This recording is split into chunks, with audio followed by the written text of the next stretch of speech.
Hello everyone, my name is Swapnil sir और इस video में डिस्कस करने वाले हैं क्लास 10th का मैथमेटिक्स। हम लोग डिस्कस कर रहे थे चैप्टर नंबर 10 जो कि है सर्कल्स। और इस चैप्टर में हमने अभी तक बहुत कुछ डिस्कस कर लिया था, जो कि हमने रिवीजन भी कर लिया था प्रीवियस क्लासेस का। फिर हमने टैंजेंट नाम का नया कंसेप्ट जो है टैंजेंट टू अ सर्कल क्या होता है वो सीखा था, और उसके कुछ कुछ चीजें सीखी थी, उस पर कुछ एग्जाम्पल्स किए थे। ठीक है, फिर हमने उस पर थ्योरम भी देखा था, तो वो अपना ये पार्ट तो कवर हो गया था। आज के क्लास में अपन सर्कल चैप्टर का सबसे लास्ट पार्ट कवर करने वाले हैं, जिसमें हम लोग कुछ कुछ इंपॉर्टेंट पॉइंट्स पढ़ने वाले हैं सर्कल के टैंजेंट्स के बारे में। तो आज के टॉपिक का हेडिंग रहेगा number of tangents from a point to a circle. ठीक है, तो ये लास्ट टॉपिक है, इसी लास्ट टॉपिक को भी देखने वाले हैं सबसे पहले। ठीक है, तो स्टार्ट करते हैं। तो देखो यहाँ पे नंबर ऑफ टैंजेंट्स कितने ड्रॉ कर सकते हैं कोई भी पॉइंट से सर्कल पे, तो वो डिपेंड करता है कि पॉइंट सर्कल के रिस्पेक्ट में कहां पे है। क्या पॉइंट अंदर है, क्या पॉइंट सर्कल के बाहर है। मतलब इंटीरियर एक्सटीरियर में तुम लोगों को पहले भी बताया था कि सर्कल के अंदर मतलब इंटीरियर, सर्कल के बाहर मतलब एक्सटीरियर। तो पॉइंट जो है, जैसे कि सर्कल और पॉइंट के बीच में जो पोजीशन है दोनों के बीच में कैसी है, वो डिपेंड उस पर डिपेंड करता है कि कितने टैंजेंट्स बनेंगे। तो देखो सबसे पहला case, point P lying outside the circle. तो देखो अगर हमारे पास कोई सर्कल है ऐसा कुछ सी, ठीक है, और यहाँ पे कोई पॉइंट पी लाई कर रहा है बाहर की तरफ, तो हर बार क्या होगा, कोई भी एक्सटर्नल पॉइंट हमारे पास है, इसको बोलेंगे एक्सटर्नल पॉइंट पी। ठीक है, क्योंकि बाहर में है, तो कोई भी एक्सटर्नल पॉइंट पी से अगर टैंजेंट्स बनाओगे तो देखो हर बार तुम्हें ऐसे दो टैंजेंट्स मिलेंगे, एक ऊपर में ऐसे जाएगा और एक नीचे में ऐसे जाएगा। ठीक है, तो ये अपने जो दो टैंजेंट्स रहेंगे वो रहेंगे अपने, मतलब इसका मतलब वो क्या बोलना चाहता है कि therefore from an external point, from any external point we can draw, या फिर we can have exactly two tangents। कौन कौन से tangents है देखो यहाँ पे, PT1 and PT2। ठीक है, तो कोई भी अगर एक्सटर्नल पॉइंट है, P देखो सर्कल के बाहर लाई कर रहा है, तो हर बार क्या होगा, सर्कल के बाहर लाई कर रहा है तो दो टेंजेंट्स आएंगे, एग्जैक्टली दो। एक ऊपर से टच करते हुए जाएगा इस पॉइंट पे T1 पे, और एक नीचे से टच करते हुए जाएगा नीचे वाले पॉइंट पे T2 पे। ऐसा कुछ अच्छे से डायग्राम बना लेना तुम लोग। ठीक है, तो ये जो होगा ये अपना है। और एक और चीज, अगर ये टेंजेंट है तो ये परपेंडिकुलर एंड ये भी परपेंडिकुलर, क्योंकि CT1 ये रेडियस रहेगा, CT2 भी क्या रहेगा, रेडियस। तो ये क्या हो जाएगा, ये परपेंडिकुलर, इसको भी बोल सकते हो परपेंडिकुलर, ये भी बोल सकते हो परपेंडिकुलर। ठीक है, तो इस तरीके से ये इंपॉर्टेंट कहानी है कि पॉइंट एक्सटर्नल है तो दो टेंजेंट बनेंगे।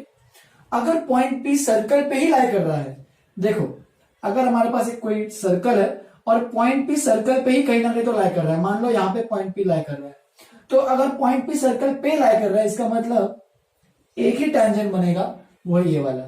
तो यहाँ पे लिख दो, ए है ये बी है। तो from if point is on the circle, if point is on the circle, then only one tangent can be drawn, and only one tangent, or only one line can be drawn touching the circle at point P. One tangent can be drawn, इतना सा भी लिखोगे तो भी चलेगा, can be drawn। इस case में tangent कौन सा है, देखो ए बी बोल दो, जो कि पी पॉइंट पे टच कर रहा है। अगर ये सपोज ये पी पॉइंट यहाँ पे ऐसा मतलब लिखा है मैंने, ये पी पॉइंट पे टच कर रहा है और ये सेंटर है सर्कल का, तो यहाँ पे क्या रहेगा, ये जो होगा वो परपेंडिकुलर रहेगा एंड ऑफ कोर्स ये रेडियस। तो अगर पॉइंट पी सर्कल पे लाई कर रहा है तो कितने टेंजेंट बनेंगे, ओनली वन। पॉइंट पी बाहर लाई कर रहा है तो दो टेंजेंट, और अगर पॉइंट पी अंदर लाई कर रहा है सर्कल के, तो इस केस में तुम्हारा कोई भी टेंजेंट नहीं बनेगा। मतलब तुम ऐसी कोई भी लाइन नहीं सोच पाओगे जो कि इस पॉइंट से पास कर रही है और सर्कल को टच कर रही है। देखो कोई ऐसी लाइन मिलेगी क्या जो कि इस पॉइंट से पास करेगी और सर्कल को टच करेगी, पॉसिबल ही नहीं। इसलिए therefore there are no tangents for an internal point of the circle. तो अगर कोई पॉइंट इंटरनल है सर्कल के, तो उसके लिए कोई भी टैंजेंट नहीं बनने वाला है। तो बेसिकली ये तीन केसेस है कि पॉइंट अगर बाहर है तो दो टैंजेंट्स, पॉइंट अगर सर्कल पे है तो एक ही टैंजेंट बनेगा, देख सकते हो, और अगर पॉइंट सर्कल के अंदर है तो कोई भी टैंजेंट नहीं बनेगा। तो स्ट्रेट फॉरवर्ड कहानी, इसमें कोई डिफिकल्टी नहीं रहनी चाहिए। फिर एक इंपॉर्टेंट थ्योरम है हमारे पास लेंथ ऑफ टेंजेंट्स के बारे में। तो थ्योरम क्या कहता है, ये एक्चुअल में थ्योरम ही है, ठीक है, ये थ्योरम एक है जिसको मैं प्रूव भी करूंगा। तो थ्योरम क्या कहता है, देखो, the length of the two tangents drawn from an external point to a circle are equal. तो हमारे पास एक सर्कल है, ठीक है, और इस सर्कल से अगर मैं एक्सटर्नल पॉइंट से दो टेंजेंट बनाऊं, ये पॉइंट पी एक्सटर्नल पॉइंट है, और ऐसे में दो टेंजेंट्स बनाऊं, तो वो क्या बोल रहा है, ये जो दो टेंजेंट्स का जो लेंथ रहेगा, पी सपोज ये T1 T2 है, तो दोनों का लेंथ क्या रहने वाला है, इक्वल रहने वाला है, ठीक है। ये सेंटर C है, ये परपेंडिकुलर है, ये परपेंडिकुलर है, ये रेडियस है, ये रेडियस है, और चाहिए तो मैं इसको भी ज्वाइन कर लेता हूं पीसी को, क्योंकि अभी काम आने वाला है इसको प्रूफ करते वक्त, ठीक है। तो देखो हमें प्रूफ क्या करना है, टू प्रूव, या फिर पहले गिवन में लिख देते हैं, गिवन में क्या क्या है। तो एक्सटर्नल पॉइंट है given, P is an external point, ठीक है, ये एक्सटर्नल पॉइंट है हमारे पास। फर्दर अगर और भी कुछ देखना है तो तुम ये भी देख सकते हो, या फिर बाद में उसको लिख सकते हो, या फिर सीधा लिख सकते हो, टू प्रूव क्या प्रूव करना है, PT1 is equal to PT2। तो ये मुझे प्रूव करना है कि वो बोल रहा है कि अगर कोई एक्सटर्नल पॉइंट से दो टेंजेंट्स बनाएंगे, वो दोनों टेंजेंट्स का जो लेंथ रहेगा, length of the two tangents drawn from an external point are equal, तो दोनों इक्वल रहेंगे। तो चलो स्टार्ट करते हैं विद द प्रूफ। तो ये तो गिवन हो गया, ये टू प्रूव हो गया, तो प्रूफ से स्टार्ट करते हैं। तो सबसे पहले देखो, इन ट्रायंगल, दो ट्रायंगल दिख रहा है तुम्हें, इन ट्रायंगल PT1C एंड दूसरा ट्रायंगल है PT2C। तो सबसे पहले देखो यहाँ पे फर्स्ट कंडीशन, दोनों में एक 90 डिग्री एंगल है, angle PT1C is equal to angle PT2C is equal to 90 degree. क्योंकि हमने ये प्रॉपर्टी लास्ट क्लास में देखी थी, थ्योरम देखा था कि अगर कोई भी टेंजेंट होता है तो सेंटर से उस टेंजेंट पे जब परपेंडिकुलर, मतलब सेंटर से जो लाइन बनती है उस पॉइंट तक जहां पे टच कर रहा है टेंजेंट, वो और ये जो टेंजेंट है दोनों परपेंडिकुलर रहेंगे। तो ये टेंजेंट है तो सेंटर से जो लाइन बनेगी वो क्या रहेगा, परपेंडिकुलर, एंड ये भी टेंजेंट है तो ये भी क्या रहेगा, परपेंडिकुलर। तो ये ईच 90 डिग्री। फिर इसके बाद सेकंड कंडीशन, दोनों में एक जो साइड है CT1 और इसमें CT2 दोनों इक्वल रहेंगे रेडियस ऑफ द सर्कल, ठीक है। अब रेडियस तो सर्कल के अलग अलग नहीं होंगे, क्योंकि एक ही सर्कल है, सबका रेडियस मतलब रेडियस तो सेम रहने वाला। तो CT1 और CT2 दोनों इक्वल। एंड थर्ड कंडीशन कि दोनों में देखो एक कॉमन साइड है, PC is equal to PC, तो इसको मैं लिख देता हूं कॉमन साइड। तो देखो तीन कंडीशन हमारे दो ट्रायंगल में प्रूफ हो गए हैं, इक्वल है, तो इसका मतलब तुम दोनों ट्रायंगल्स को सिमिलर या फिर जो भी है प्रूफ करना कर सकते हो। चलो देखते हैं क्या है ये। तो ये ट्रायंगल और ये ट्रायंगल है, इसमें ये देखो कि एंगल 90 डिग्री है, तो राइट हैंड साइड RHS वाला कॉम्पोनेंसी रूल आएगा। तो ये राइट एंगल तो है, फिर ये राइट एंगल है तो इसका हाइपोटेन्यूज दोनों का सेम है, इक्वल, एंड फर्दर दोनों का एक साइड भी इक्वल है। तो हम लोग बोल सकते हैं अब RHS कॉन्ग्रुएंसी से कि दोनों ट्रायंगल्स क्या है, हमारे कॉन्ग्रुएंट है। That is triangle PT1C is congruent to triangle. तो देखो यहाँ पे कौन सा दूसरा कॉन्ग्रुएंट ट्रायंगल है, तो PT1C T1 corresponding to T2 है, तो बीच में T2 लिख देना। CT1 CT2 तो CT1 CT2 एंड PC और PC तो सेम ही है, तो PC। तो हम लोग यहाँ पे लिख सकते हैं बाय RHS कॉन्ग्रुएंसी रूल, ठीक है। अब हो गया अपना काम। अब देखो दोनों ट्रायंगल्स कॉन्ग्रुएंट हो गए। अब यहां से तुम लोग by CPCT corresponding parts of congruent triangles से तुम लोग बोल सकते हो कि देखो यहाँ पे इसका पहले दो लो और यहाँ पे इसका पहले दो लो, implies PT1 is equal to PT2, यानी ये जो लेंथ रहेगा और ये जो लेंथ रहेगा ये इक्वल रहेगा। फर्दर तुम और भी कुछ कुछ चीजें देख सकते हो, जैसे कि एक और चीज है, मैं आगे और भी कुछ रिजल्ट्स बताने वाला हूं, इंपॉर्टेंट रिजल्ट्स होते हैं टेंजेंट से रिलेटेड, तो वो भी बताऊंगा।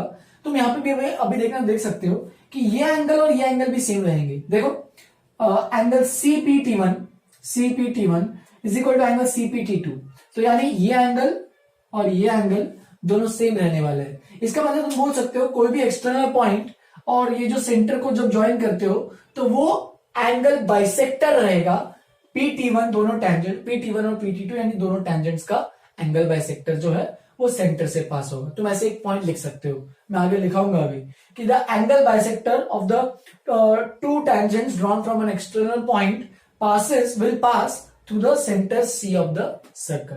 तो बहुत ही इंपॉर्टेंट पॉइंट है। फर्दर तुम ये भी देख सकते हो कि ये वाला एंगल और ये वाला एंगल भी अब सेम हो जाएगा, ठीक है। देख लो PCT1 PCT2, तो ये वाला एंगल एंड ये वाला एंगल भी क्या रहेगा, सेम। तुम ये भी बोल सकते हो कि ये जो रेडियसेस हैं दोनों, ये दोनं रेडियसेस से जो एंगल बाइसेक्टर की जो लाइन निकलेगी वो एक्सटर्नल पॉइंट से पास करेगी, तो ऐसा भी बोलना है तो बोल सकते हो। तो बहुत इंपॉर्टेंट रिजल्ट्स है ये सब, इनको अच्छे से नोटबुक में लिखो। मैं और भी कुछ इंपॉर्टेंट नोटवर्दी पॉइंट्स में लिखाने वाला हूं जो कि तुम्हें through out the chapter use होने वाले हैं, तो उसको भी देखेंगे। पहले इतना नोटबुक में एक बार अच्छे से लिखो। चलो फिर आगे बढ़ते हैं। मैंने यहाँ पे ये कुछ इंपॉर्टेंट नोटवर्दी पॉइंट्स लिखे हैं, तो एक एक करके वो सब नोट पॉइंट्स को देखते हैं और उनको समझते हैं। डायग्राम से एक्सप्रेस भी करूंगा वो सब नोट पॉइंट्स। तो देखो सबसे पहला note point, the centre of a circle lies on the bisector of the angle between the two tangents drawn from an external point. तो जो कि अभी भी हमने डिस्कस किया था उसी के बारे में वो बात कर रहा है कि अगर हमारे पास कोई एक सर्कल है, ठीक है, और इस सर्कल पे कोई दो मतलब एक एक्सटर्नल पॉइंट है P, और इससे मैं दो टैंजेंट बनाता हूं, ऐसा एक और एक ऐसा एक, तो ये T1 है और ये T2 है। तो दो टैंजेंट्स बने इस एक्सटर्नल पॉइंट से, और मैं यहाँ को दोनों टैंजेंट्स T1 T2 को उनके सर्कल के सेंटर से ज्वाइन करता हूं, तो बाय डिफॉल्ट तो ये परपेंडिकुलर रहेगा, ये भी परपेंडिकुलर रहेगा। अब जब मैं इसको ज्वाइन करता हूं सेंटर के साथ, तो वो बोल रहा है PC, यानी ये जो PC है, PC is the angle bisector, मतलब एंगल को बाइसेक्ट कर रहा है। कौन सा एंगल को, angle bisector. PC is the angle bisector of T1 of angle T1P T2, यानी ये जो पूरा एंगल है, यहां पे ये एंगल और ये एंगल क्या रहेगा, इक्वल, जो कि हमने पहले भी प्रूव किया ही है। तुम यहां पे लिख भी सकते हो चाहिए तो, angle T1PC is equal to angle T2PC, तो ये एंगल क्या रहने वाला है, इक्वल। तो ये पहली प्रॉपर्टी है, इसको प्रूफ करने की वैसे जरूरत नहीं, प्रूफ कर ही दी थी मैंने कॉन्ग्रुएंसी से। Next, if two circles touch each other internally और एक्सटर्नली, तो बहुत ही इंपॉर्टेंट है, इसको समझो कि दो सर्कल एक दूसरे को टच कैसे करेंगे। तो दो टाइप से टच करेंगे, एक तो होता है इंटरनली और एक होता है एक्सटर्नली। मतलब अगर एक सर्कल ऐसा है, ठीक है, और एक और दूसरा सर्कल जो है वो इस सर्कल को अंदर से टच कर रहा है, टच कर रहा है मतलब एक ही पॉइंट पे टच कर रहा है। यहां पे एक लाइन नहीं है, यहां पे एक सर्कल है, कि एक सर्कल देखो इस पॉइंट पे टच कर रहा है, तो वो क्या बोल रहा है, ये इंटरनली हो गया, अंदर से टच कर रहा है। हो सकता है वो दूसरा सर्कल बाहर हो, सर्कल टचिंग एक्सटर्नली हो, जैसे कि ऐसा कुछ हो। देखो यहां पे एक सर्कल है, अच्छा बनाते एक सर्कल, यहां पे एक सर्कल है एंड एक और छोटा सा सर्कल यहां पे कुछ है। तो देखो यहां पे एक्सटर्नली टच कर रहा है, तो ये एक्सटर्नल वाला केस ऐसा कुछ दिखेगा, ठीक है, एक्सटर्नली, क्योंकि दोनों सर्कल एक दूसरे के बाहर है। ये देखो ये वाला सर्कल इस सर्कल के अंदर है, ठीक है। अब देखो दोनों सर्कल्स के सेंटर्स को लिखता हूं मैं, ये C1 है बड़े वाले सर्कल का सेंटर, ये C2 है, यहां पे भी सेम चीज, C1 है, इसका सेंटर C2 है। तो देखो वो क्या बोल रहा है, then the point of contact, तो चलो पॉइंट ऑफ कॉन्टैक्ट को मान लो P पॉइंट, ये पॉइंट ऑफ कॉन्टैक्ट को मान लो यहाँ पे P पॉइंट, ठीक है। तो दोनों केसेस में देखो point of contact lies on the straight line through the two centres. तो अगर दोनों सेंटर्स को ज्वाइन करोगे तो पॉइंट ऑफ कॉन्टैक्ट जो होगा वो, ये जो पॉइंट ऑफ कॉन्टैक्ट ये इन्हीं लाइन पे लाई करने वाले हैं। देखो अगर मैं C1 C2 को ज्वाइन करूं तो देखो पॉइंट ऑफ कॉन्टैक्ट वो दोनों सेंटर से जो लाइन बन रही है उसी के ज्वाइनिंग, उसी पे लाइन पे आ रहा है। तो तुम यहाँ पे एक और चीज नोटिस कर सकते हो कि यहाँ पे अगर तुम्हें डिस्टेंस बिटवीन द सेंटर्स निकालना है इस पार्ट के लिए, डिस्टेंस बिटवीन द सेंटर्स, दोनों सेंटर्स के बीच में अगर डिस्टेंस निकालना है तो देखो मान लेते हैं पहले वाले बड़े वाले सर्कल का रेडियस है R1 एंड छोटे वाले सर्कल का रेडियस है R2। देखो C2P का लेंथ R2 हो जाएगा, C1P का लेंथ R1 हो जाएगा, तो ये हो जाएगा देखो दोनों के बीच का डिस्टेंस, यानी मुझे ये निकालना है C1 C2, तो वो हो जाएगा R1 minus R2।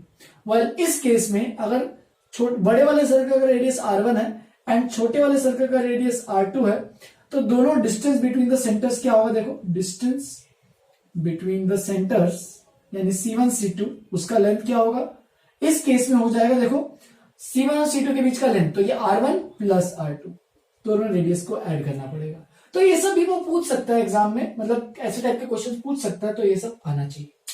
Next, a pair of tangents drawn at 2 points of a circle are either parallel or they intersect each other at a point outside the circle। तो एक pair of tangents है at 2 points of a circle are either parallel or they intersect each other at 2 points outside the circle। तो देखो जो भी अगर कभी भी एक सर्कल के लिए अगर तुम दो पेयर ऑफ मतलब एक पेयर ऑफ टेंजेंट लेते हो यानी दो टेंजेंट्स लेते हो तो आइदर वो दोनों टेंजेंट्स क्या रहेंगे, पैरेलल रहेंगे, देखो ये दोनों लाइन पैरेलल रहेंगे, या फिर वो दोनों टेंजेंट्स क्या रहेंगे, वो हमेशा दोनों टेंजेंट्स दो टेंजेंट्स है वो एक पॉइंट पे कहीं ना कहीं तो आउटसाइड मीट करेंगे। जैसे कि ऐसा कुछ है, ऐसा कुछ है, तो देख सकते हो यहां पे भी एक पॉइंट पे क्या हो रहा है, बाहर में मीट कर रहा है। तो एक्चुअल में ये तो पूरा वाइस वर्सा ही प्रॉपर्टी है जो कि हमने प्रॉपर्टी देखी थी number of tangents from an external point. तो याद होगा तो कोई एक्सटर्नल पॉइंट से हमेशा दो टेंजेंट्स बनते हैं, तो इसलिए अगर दो टेंजेंट्स की बात कर रहे हैं तो दो टेंजेंट्स आइदर पैरेलल हो सकते हैं, मतलब देखो ये ऐसे पैरेलल हो सकते हैं, या फिर दोनों टेंजेंट जो है वो बाहर ऐसे मीट कर सकते हैं एक पर्टिकुलर पॉइंट पे। टेंजेंट्स कब रहेंगे, जब दोनों टेंजेंट्स के जो पॉइंट ऑफ कांटेक्ट है वो एग्जैक्टली एक दूसरे के अपोजिट है। यहां पे देखो point of contact exactly opposite नहीं है, थोड़ा सा ये इस साइड आ गया और थोड़ा सा ये इस साइड आ गया है, इसलिए जब टेंजेंट्स बनेंगे इससे और इससे तो वो बाहर में मीट करेगा। सिमिलरली देखो बाहर में कभी टेंजेंट्स अंदर में मीट नहीं होंगे। तो pair of tangents either parallel रहेंगे या फिर इंटरसेक्ट करेंगे एक पर्टिकुलर पॉइंट पे जो कि सर्कल के बाहर रहे। Next property, if two tangents are drawn to a circle are parallel to each other. तो अगर दो टेंजेंट्स हैं, जैसे कि यही वाले डायग्राम में तुम्हें देखना है तो देख सकते हो, अगर दो टेंजेंट्स है, अगर दो टेंजेंट जैसे पैरेलल है, ठीक है, दो टेंजेंट जैसे पैरेलल है ये दोनों, ठीक है, तो वो क्या बोल रहा है, then the line segment joining their point of contact. तो ये मान लो ये T1 है और ये T2 है, यहां पे ये सेम चीज T1 ये T2, तो जब इसको ज्वाइन करोगे ऐसे, तो वो जब ज्वाइन करोगे वो एक्चुअल में सेंटर से ही पास करेगा। इनफैक्ट यहां पे ये जो T1 T2 जो रहेगा वो क्या रहेगा, उस सर्कल का डायामीटर रहेगा। तो अगर वो अगर क्वेश्चन में दिया है the distance between the pair of tangents, distance between the parallel pair of tangents is equal to 10 centimetre, find its radius. तो देखो दो टेंजेंट्स पैरेलल है तो उनके बीच का डिस्टेंस 10 सेंटीमीटर है, तो इसका मतलब डायमीटर 10 सेंटीमीटर हो गया, और डायमीटर 10 सेंटीमीटर तो रेडियस 5 सेंटीमीटर। तो ऐसे टाइप के शॉर्ट फॉर्म में दो मार्क के क्वेश्चन पूछ सकता है, तो ये सब तुम्हें आना चाहिए। बेसिक आइडिया है इसमें, तो सबको समझ में आना ही चाहिए, लेकिन पैरेलल टेंजेंट्स है तो ही। Next fifth property, if two tangents are drawn to a circle from an external point then they subtend. तो इसके लिए मैं यहां पे डायग्राम बना रहा हूं, वहां पे जगह नहीं थी इसलिए देखना एक बार। देखो तो इसके लिए मैंने ऑलरेडी पहले से डायग्राम बनाया था। If two tangents are drawn to a circle, तो एक सर्कल हमारे पास, और इस सर्कल से अगर मैं ऐसे दो टेंजेंट्स बनाता हूं from outside point outside the circle, ये मान लो T1 है, ये मान लो T2 है, इन दोनों को सेंटर से ज्वाइन कर रहा हूं, ठीक है, ये एक सेंटर हो गया, ये एक सेंटर हो गया, ये दोनों परपेंडिकुलर है। अगर मैं इसको ज्वाइन करूंगा तो ये एक्सटर्नल पॉइंट को मैंने सेंटर से भी ज्वाइन कर दिया, तो वो क्या बोल रहा है, then they subtend equal angles at the centre. तो इसका जो फर्स्ट पार्ट है वो क्या बोल रहा है कि सेंटर पे जो भी एंगल सबटेंड करेंगे दोनों टेंजेंट, यानी ये जो टेंजेंट है ये सेंटर पे जो भी एंगल सबटेंड कर रहा है, एंड ये वाला जो PT2 टेंजेंट है जो सेंटर पे जो भी एंगल सबटेंड कर रहा है वो क्या रहेगा, इक्वल। जो कि मैंने पहले भी डिस्कस किया था, लेकिन वापस से एक बार लिखा दिया मैंने कि ताकि तुम लोगों के दिमाग में फिट हो जाए एक बार, वंस एंड फॉर ऑल, ठीक है। ये तो पहला पॉइंट है, they are equally inclined to the segment joining the centre to that point. तो देखो दे आर, जो भी टेंजेंट्स है, tangents are equally inclined to the segment joining the centre to that point. मतलब ये तो वैसे सेकेंड पॉइंट एक्चुअल में यही पॉइंट बोल रहा है कि angle T1 PC is equal to angle T2 PC। देखो वो क्या बोल रहा है, वापिस से पढ़ा के एक्सप्लेन करता हूं। दे आर इक्वली इंक्लाइंड, मतलब वो जो टेंजेंट्स है दोनों एक पर्टिकुलर लाइन से इक्वली इंक्लाइंड है, मतलब दोनों का इंक्लिनेशन दोनों से सेम है, इक्वली इंक्लाइंड किससे, segment joining the centre to that point. तो ये जो PC लाइन से दोनों टेंजेंट्स इक्वली इंक्लाइंड है, यानी ये एंगल और ये एंगल क्या है, सेम।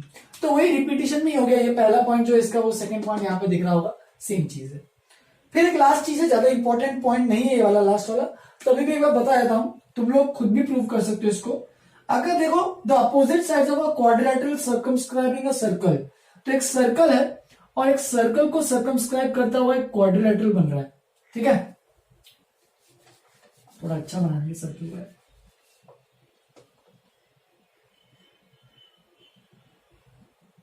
ऐसा कोई सर्कल है और इस सर्कल को सर्कमस्क्राइब करता हुआ एक क्वाड्रिलेटरल है, ठीक है।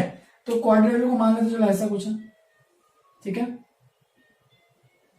बेसिकली 4 टेंजेंट्स है क्योंकि सर्कमस्क्राइब कर रहा है, ठीक है। यहां पे टच कर रहा है, इसे इमेजिन कर लो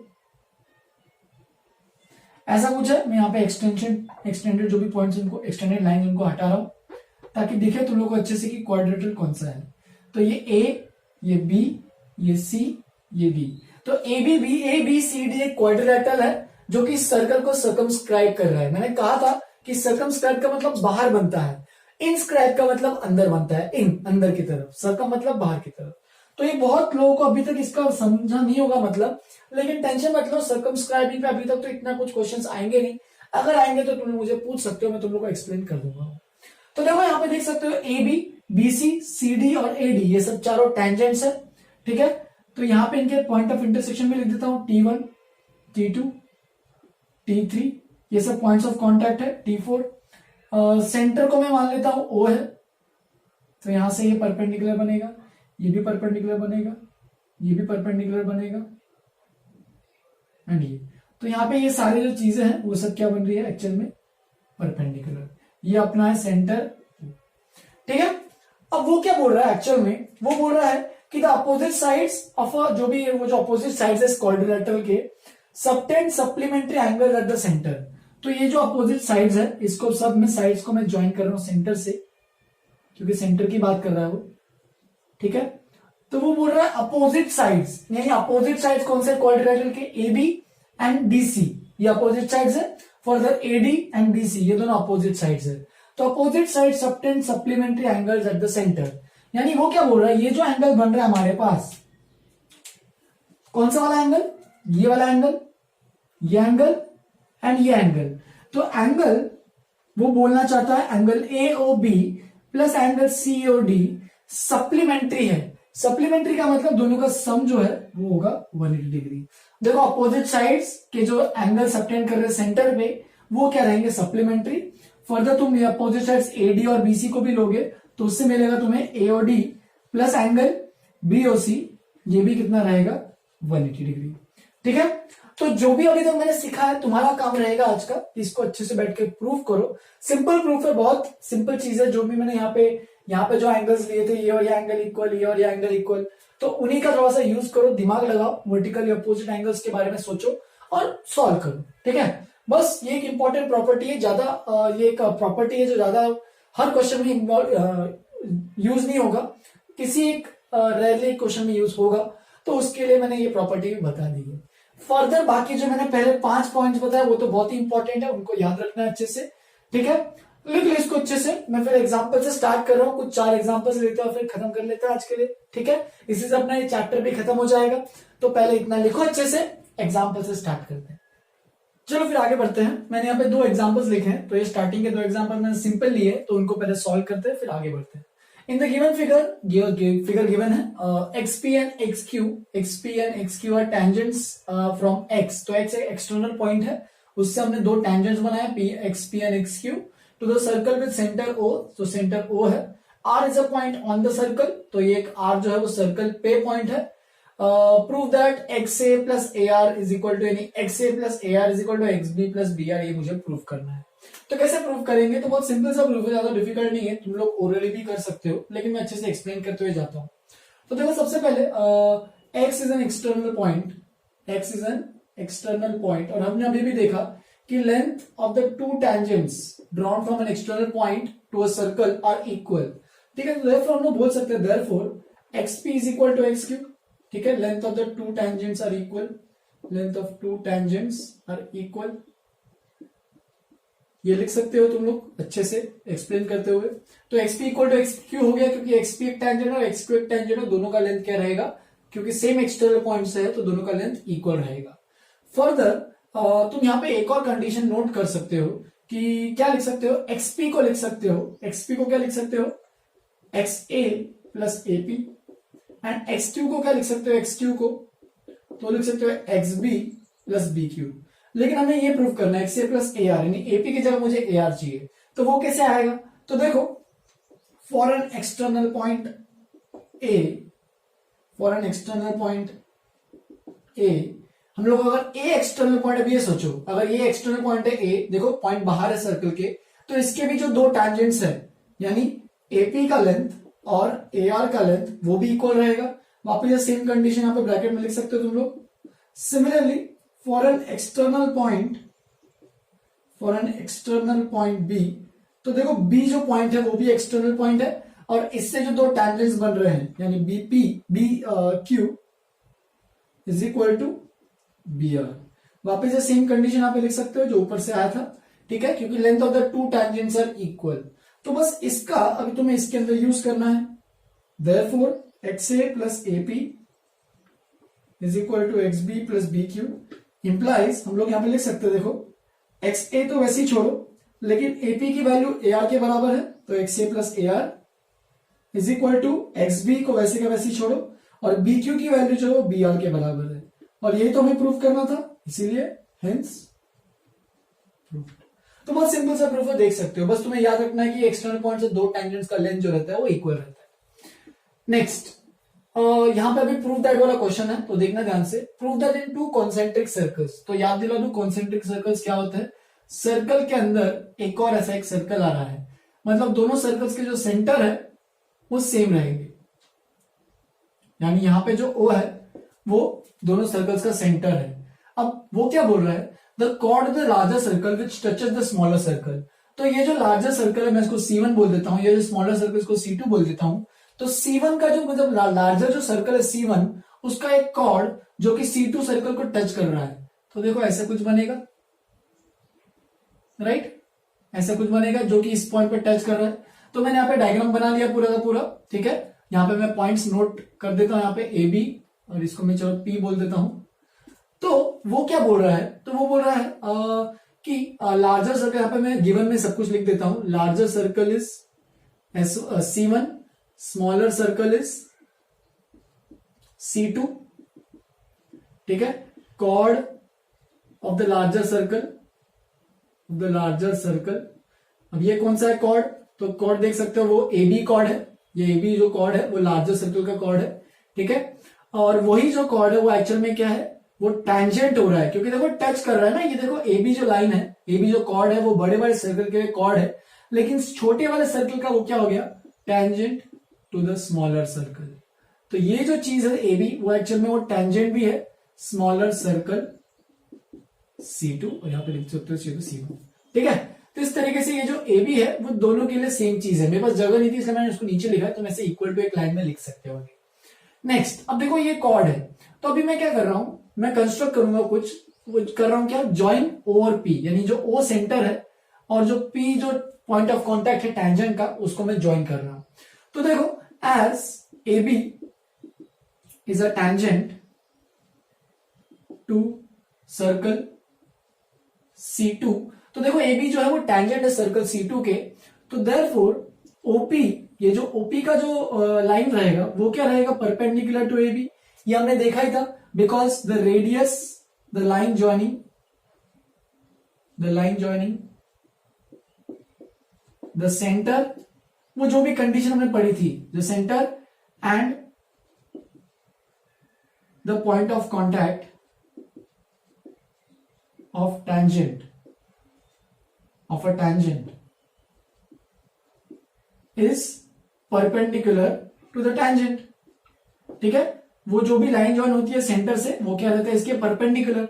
तो हमने ये बोल दिया OP is perpendicular to OB. Now as AB is the chord of the larger circle, तो वो बड़े वाले सर्कल का कॉर्ड है AB, लार्जर सर्कल C1, तो ये बड़े वाले सर्कल का कॉर्ड है। तो अब देखो अगर also OP is perpendicular to AB, तो देखो अगर किसी भी सेंटर से अगर कोई कॉर्ड पे परपेंडिकुलर ड्रॉ करते हैं, देखो ये अगर परपेंडिकुलर ड्रॉ किया तो वो क्या हो जाएगा, बाइसेक्ट। तो therefore AP is equal to BP, because chord is bisected by the perpendicular from the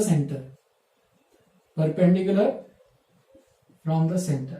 ये तो हमने ये भी प्रॉपर्टी पढ़ी थी कि अगर परपेंडिकुलर सेंटर से अगर परपेंडिकुलर बनाते हैं किसी भी कॉर्ड पे, तो वो क्या हो जाएगा, बाइसेक्ट हो जाएगा। और वही तो हमें प्रूव करना है। देखो is bisected at the point of contact, therefore hence proved. यहाँ पे लिखना तो लिख सकते हो, या फिर पूरा का पूरा स्टेटमेंट लिखने के बाद भी लिख सकते हो। यहाँ पे जो पूरा का पूरा स्टेटमेंट लिखना, क्या लिखोगे, hence the chord of the larger circle which touches the smaller circle is bisected at the point of contact which is the point P, therefore AP is equal to B BP. तो इस तरीके से ये proof हो जाता है। तो बहुत सिंपल सा प्रूफ है, ज्यादा डिफिकल्ट प्रूफ नहीं है। दोनों एग्जांपल्स बहुत सिंपल लिए हैं। अब थोड़े से डिफिकल्ट लेवल के भी अगर अलग अलग एग्जांपल्स लेते हैं और उनको भी देखते हैं। पहले इतना नोटबुक में एक बार अच्छे से लिखो।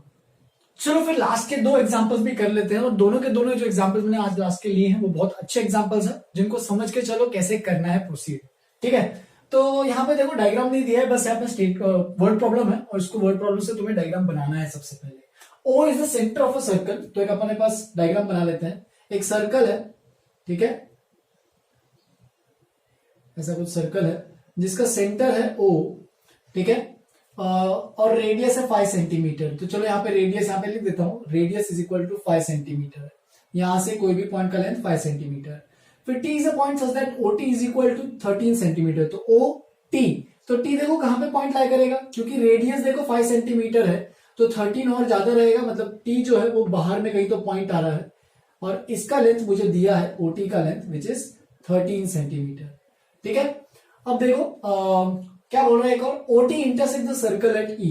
तो यहाँ पे जो OT है वो E पॉइंट पे इंटरसेक्ट कर रहा है सर्कल पे। यहाँ पे देखो सर्कल पे इंटरसेक्ट कर रहा है ना, तो E point. If AB is the tangent to the circle at E, तो ये जो E पॉइंट है, देखो अभी ये पॉइंट जो सर्कल पे पॉइंट है उस पर अगर एक टैंजेंट बनाएंगे तो वो टैंजेंट कैसे दिखेगा, ऐसा कुछ दिखेगा। ठीक है, ऐसा कुछ AB, यहाँ पे A पॉइंट है और यहाँ पे B पॉइंट है, तो ऐसा कुछ दिखेगा। ठीक है, एंड फर्दर उसने बोला to a circle then find the length of AB। Actual में यहाँ पे पूरा डेटा पूरा उसने प्रोवाइड नहीं किया है। इनफैक्ट एक्चुअल में A और B के बारे में उसको बताना चाहिए था, जो कि उसने बताया नहीं है। वो एक्चुअल में AB जो है वो क्या है, वो ऐसा कुछ है। देखो ये इसको ज्वाइन किया और यहां से इसको भी ज्वाइन किया। तो ये एक इंपॉर्टेंट कंडीशन थी जो उसको प्रोवाइड करनी थी, क्वेश्चन में जो नहीं प्रोवाइड की है। वो क्या प्रोवाइड करना था उसको, कि ये जो P और Q ऐसे कुछ अगर मैं पॉइंट मान लेता हूं, तो A और B जो है वो T से जो जब दो टैंजेंट्स बना रहे हैं तो A और B उस पर लाई कर रहे हैं। अब तुम्हें ये AB का लेंथ निकालना है, find the length of AB। ठीक है, तो मैं उसको ज्वाइन कर लेता हूं O के साथ, इसको भी P के साथ ज्वाइन कर लेता हूं, मतलब P को भी O के साथ ज्वाइन कर लेता हूं। तो ये परपेंडिकुलर, ये परपेंडिकुलर, ये परपेंडिकुलर। ठीक है, तो यहां पे मैं लिख देता हूं नाउ, सबसे पहली चीज OE is perpendicular to AB, ये पहली कंडीशन। फिर OQ is perpendicular to QT, and एक और कौन सा परपेंडिकुलर कंडीशन आ रही है, देखो OP is perpendicular to PT। तो ये तीन कंडीशन हमारे पास है कि ये तीन परपेंडिकुलर्स हैं, क्योंकि ये क्या है, टैंजेंट्स है। तो टैंजेंट से अगर मैं सेंटर से ये सब जो रेडियस बना रहा हूं वो सब क्या रहेंगे, परपेंडिकुलर रहेंगे टैंजेंट पे। नेक्स्ट, अब देखो क्या क्या चीजें दिए हैं। तो OQ is equal to OP is equal to OE is equal to 5 centimetre, क्योंकि ये रेडियस है। ठीक है, तीनों है वो रेडियस है, OE OP OQ ये सब रेडियस है। और OT का लेंथ हमें पता है, OT का लेंथ है 13 सेंटीमीटर।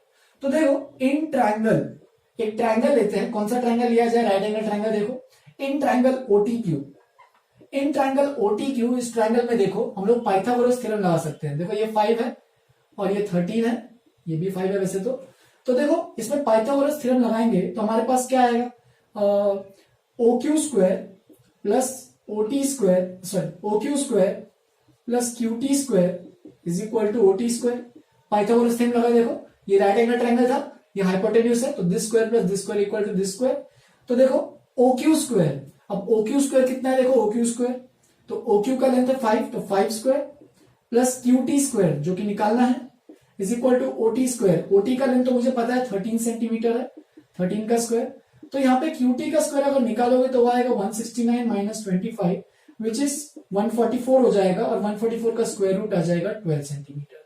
तो QT इज इक्वल टू, ये जो QT का लेंथ है वो आ गया हमारे पास 12 सेंटीमीटर। फर्दर अब ये 12 सेंटीमीटर आ गया हमारे पास। ठीक है, तो तुम यहाँ पे ये भी बोल सकते हो this will be also equal to QT और PT, PT is equal to QT is equal to 12 centimetre. ये दोनों के दोनों लेंथ ही 12 सेंटीमीटर के होंगे, क्योंकि देखो ये T पॉइंट एक्सटर्नल पॉइंट है और T पॉइंट से दो टैंजेंट बनाएंगे तो दोनों टैंजेंट्स की लेंथ क्या होने वाली है, इक्वल। तो ये हो जाएगा 12 सेंटीमीटर, ये हो जाएगा 12 सेंटीमीटर। तुम ये ओरली भी देख सकते हो कि यहाँ पे पाइथागोरियन ट्रिपलेट बनना चाहिए, 5 12 13, 5 12 13, तो इसका मतलब ये 5 13 दिया है तो ये 12 होना चाहिए। तो 12 सेंटीमीटर ये भी हो गया क्यूटी का लेंथ, और पीटी का लेंथ भी हो गया 12 सेंटीमीटर। ठीक है, फर्दर तुम यहाँ पे देख सकते हो एक और राइट एंगल ट्राइंगल के बारे में देखते हैं। तो यहाँ पे देखो ये एंगल 90 डिग्री है, तो ये भी एंगल 90 डिग्री रहेगा, क्योंकि OT is a straight line, तो पूरा 180 डिग्री रहेगा। तो एंगल मतलब ए परपेंडिकुलर है क्यों OT से, तो इसका मतलब ये 90 डिग्री और ये भी 90 डिग्री। तो तुम्हें एक और ट्राइंगल दिख रहा है यहाँ पे, ट्राइंगल AET, तो वो भी देख सकते हो। लेकिन उसके पहले मैं कुछ और एक चीज करने वाला हूं। अब देखो, एज वो जो A पॉइंट है वो एक एक्सटर्नल पॉइंट है, और अगर वो एक एक्सटर्नल पॉइंट है, ठीक है, तो हम लोग क्या बोल सकते हैं, ये A पॉइंट से जब दो टैंजेंट्स बन रहे हैं, कौन कौन से, देखो AQ एंड AE, तो उनका लेंथ क्या होने वाला है, इक्वल। चलो इस लेंथ को मुझे पता नहीं है, क्योंकि देखो अभी मेरे को AE क्यों निकाल रहा हूं मैं AE, क्योंकि अगर AE निकाल लूंगा तो B भी उसके बराबर हो जाएगा, क्योंकि सिमेट्री है देखो पूरा। तो AE निकालने के लिए मुझे कुछ सोचना पड़ेगा, इसलिए मैंने एक चीज देखी कि AQ और AE दोनों इक्वल है, तो उन दोनों को मैं x मान लेता हूं।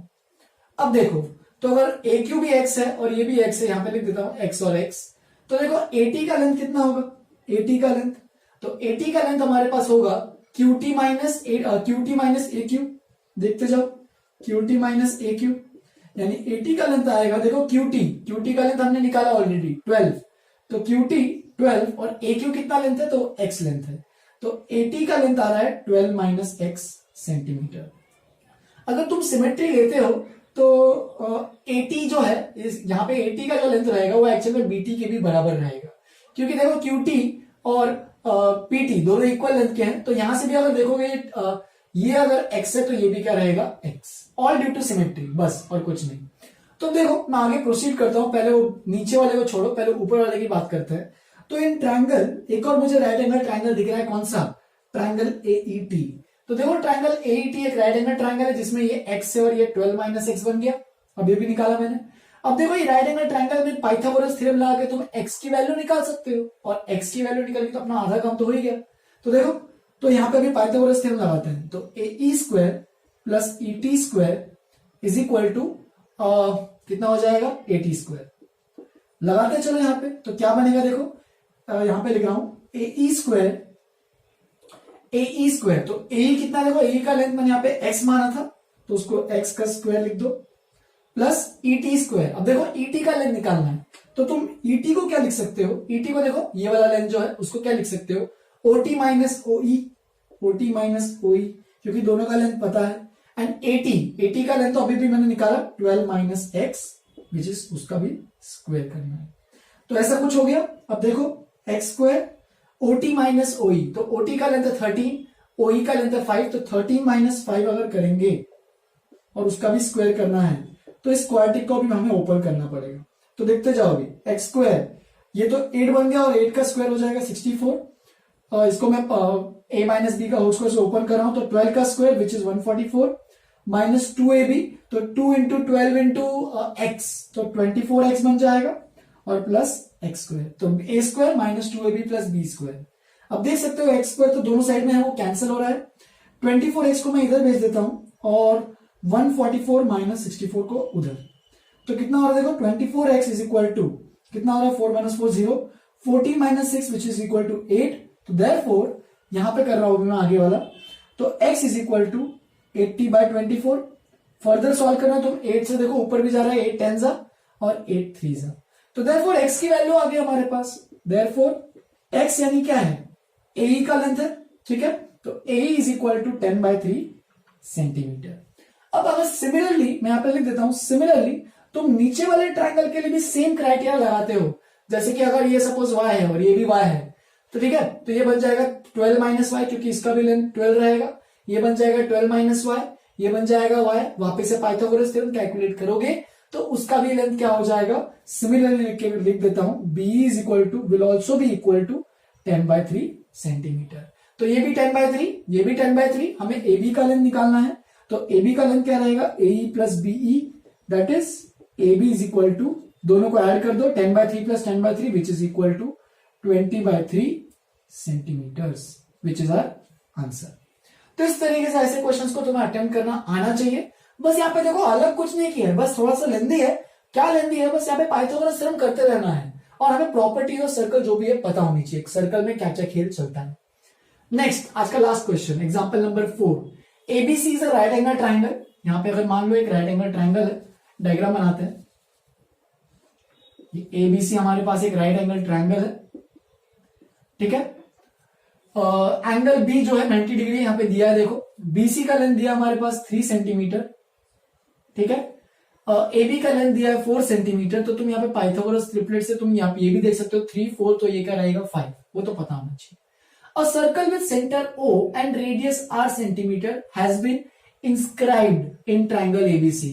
तो देखो मैंने कहा था दो वर्ड्स होते हैं, सर्कमस्क्राइब और इंस्क्राइब। सर्कमस्क्राइब का मतलब क्या होता है? बाहर की तरफ सर्कल बन रहा है, मतलब सर्कल मतलब ऐसा बाहर की तरफ ऐसे पॉइंट्स को टच करते हुए एक सर्कल बनेगा, तो वो एक सर्कमस्क्राइबिंग सर्कल है। लेकिन इसने इंस्क्राइब्ड इन बोला है, तो इंस्क्राइब्ड का मतलब क्या है? अंदर, इंस्क्राइब्ड तो अंदर बन रहा है, और अंदर ऐसे बनेगा ताकि तीनों जो साइड्स है उनको टच करते हुए जाएगा, ऐसा कुछ, ठीक है।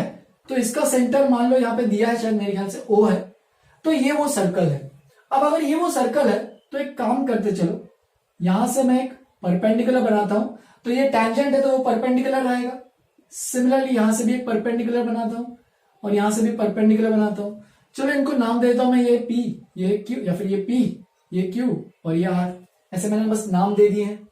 तो अब तुम्हें क्या करना है? तो देखो ये जो रेडियस है, देखो एंड रेडियस r सेंटीमीटर, तो ये जो r है ये भी r रहेगा। अब देखते जाओ, मैं जो भी कंडीशंस दी गिवन है वो सब लिखता हूं, ठीक है। एंगल B 90 डिग्री है, AB का लेंथ है 4 सेंटीमीटर, BC का लेंथ है 3 सेंटीमीटर, ठीक है। और रेडियस यानी OP is equal to OQ is equal to OR, सब कुछ इक्वल है, वो रेडियस है सर्कल के, r सेंटीमीटर लिख देता हूं। एंड ये जो है फर्दर तुम यहां पे अब लिख सकते हो, तो गिवन हो गया।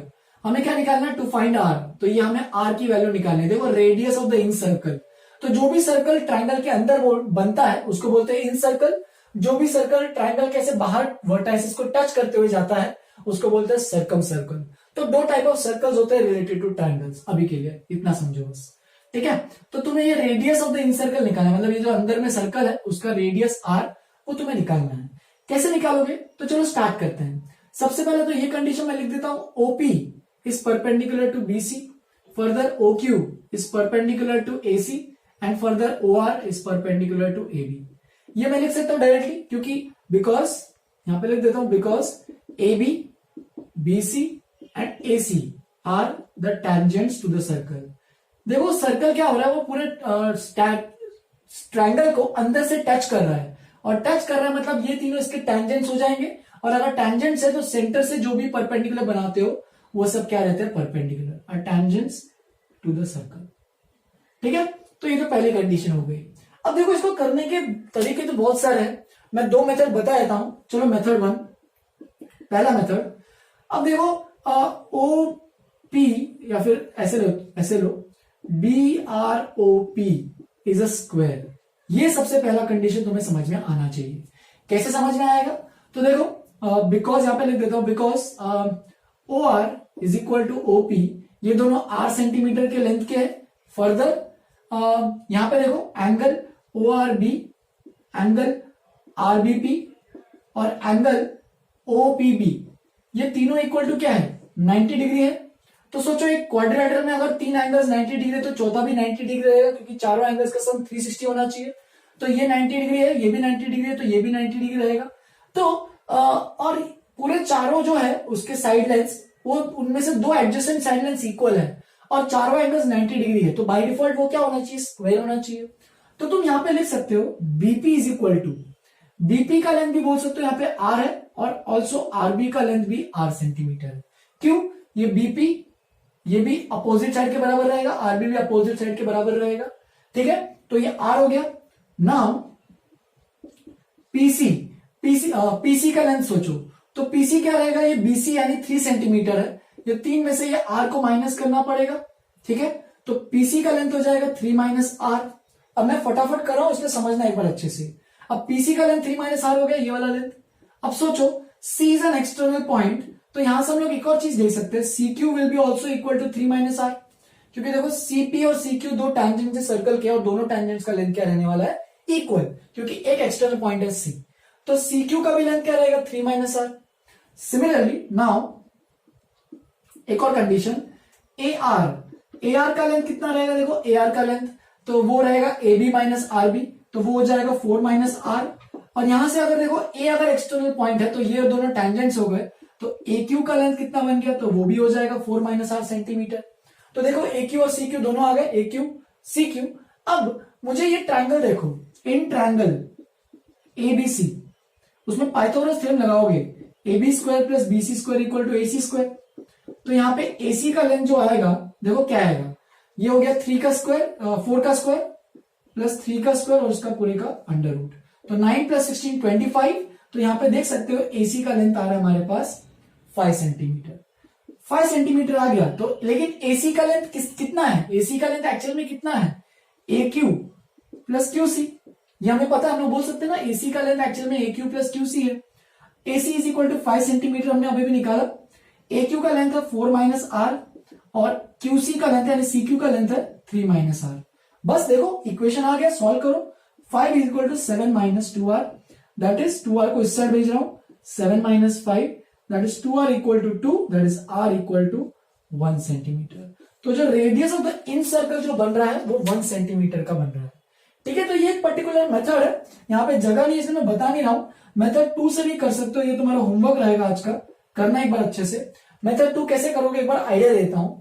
सबसे पहले क्या करो, इसको ज्वाइन कर लो, सब वर्टाइसेस को सर्कल के सेंटर से ज्वाइन कर लो।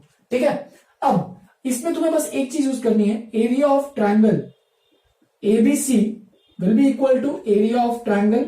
अब देखो ये एरिया ऑफ ट्रायंगल ABC जो रहेगा उसको मैं बोल सकता हूं area of triangle AOB plus area of triangle, देखो AOB ये वाला triangle plus area of triangle BOC plus area of triangle AOC। तो ये भी एक पर्टिकुलर मेथड है जिससे तुम अप्लाई कर सकते हो। अब देखो एरिया ऑफ ट्रायंगल ABC तो निकाल सकते हो, half into base into height, तो 3 इंटू 4 तो ये कितना हो जाएगा 12, और उसका हाफ करोगे तो 6 आ जाएगा, तो इसकी वैल्यू आ जाएगी 6। फर्दर इसका एरिया निकालना है तो half into base into height वापस से इसमें लगाओगे। AOB ट्रायंगल को देखो ध्यान से, तो ये जो ट्रायंगल दिख रहा है तुम्हारे पास AOB, ये देखो मैं ज्वाइन कर रहा हूं अलग पेन से, ये AOB ट्रायंगल में तुम्हें अगर बेस और हाइट लेना है तो तुम बेस को AB लोगे और हाइट क्या हो जाएगा OR। तो यहां पे लिख सकते हो एरिया ऑफ ट्रायंगल AOB आएगा हाफ इंटू 4 इंटू R, यानी वो हो जाएगा 2R, तो इसका एरिया आ जाएगा 2R। सिमिलरली इसका एरिया निकालोगे, देखो ये आ गया 2R, इसका एरिया निकालोगे तो वो कितना है, देखो हाफ इंटू बेस, यहां पे अभी BOC का एरिया निकालना है, तो बेस 3 है, हाइट R है, तो हाफ इंटू 3 इंटू R, तो वो बन जाएगा 3R/2, यहां पे लिख देता हूं 3R/2। Further area of triangle AOC निकालोगे, देखो AOC वापस से ये बेस जो कि अपना 5 सेंटीमीटर है और हाइट वापस से R है, तो ये बन जाएगा हाफ इंटू 5 इंटू R, तो वो बन जाएगा 5R/2। तो देखो एक और इक्वेशन बन गई क्या, 6 is equal to 2R plus 3R/2 plus 5R/2, तो 3R/2 प्लस 5R/2 बन जाएगा 8R/2 विच इज 4R, और 4R प्लस 2R बन जाएगा हमारे पास 6R, 6R is equal to 6, R is equal to 1 centimetre. तो ये भी एक पर्टिकुलर मेथड है जिससे तुम सॉल्व कर सकते हो यूजिंग एरिया। ठीक है, तो ये आज का लास्ट क्वेश्चन था, ये चैप्टर भी इसी से खत्म हुआ। और भी क्वेश्चंस तुम्हें अगर प्रैक्टिस करने हैं तो तुम एनसीईआरटी का आज होमवर्क तुम्हारा यही रहेगा कि एनसीईआरटी का एक्सरसाइज जो लास्ट एक्सरसाइज है इसका, उसे तुम्हें कंप्लीट करना है अच्छे से पूरा। उसमें अगर कोई डाउट आता है तो तुम लोग पूछ सकते हो। नेक्स्ट क्लास हम लोग एक कोशिश करेंगे जूम पे रखें ताकि तुम लोग के जो भी डाउट्स है वो सब क्लियर हो सके। ठीक है, लिख लो इसको अच्छे से यहां तक। होमवर्क में तुम्हें एनसीईआरटी कंप्लीट करना है, उसके अलावा जिनका हो गया एनसीईआरटी, इसके अलावा और भी अगर एक्स्ट्रा क्वेश्चन जिनको प्रैक्टिस करने हैं वो भी कर सकते हो। तुम लोग, मैं यहाँ पे क्वेश्चन अटैच करके दे रहा हूँ स्टडी मटेरियल सेक्शन में, एक्सरसाइज 10.2 है मेरे ख्याल से, वो एक बार देख लेना, तुम लोग प्रैक्टिस करना, और अगर उसमें भी कोई डाउट आए तो पूछो, मैं व्हाट्सएप पे तुम्हें क्लियर कर दूंगा। चलो फिर यहीं पे खत्म करते हैं, इसी से अपना ये चैप्टर खत्म हुआ। अब एक और चैप्टर बचा है एरियाज रिलेटेड टू सर्कल, जिसको अपन नेक्स्ट क्लास में से स्टार्ट करेंगे, और वो भी ज्यादा बड़ा चैप्टर नहीं है, तो नेक्स्ट वीक में मोस्ट प्रॉब्ली अपना पूरा सिलेबस ही हो जाएगा। एक कंस्ट्रक्शन एक चैप्टर बचा है जिसको मैं सोच रहा हूँ कि लाइव लेक्चर के थ्रू पढ़ाऊंगा, 1 लेक्चर या 2 लेक्चर में मैक्सिमम खत्म हो जाएगा, लाइव लेक्चर के थ्रू ही इसको पढ़ाऊंगा, वो अपन सबसे लास्ट में रखें।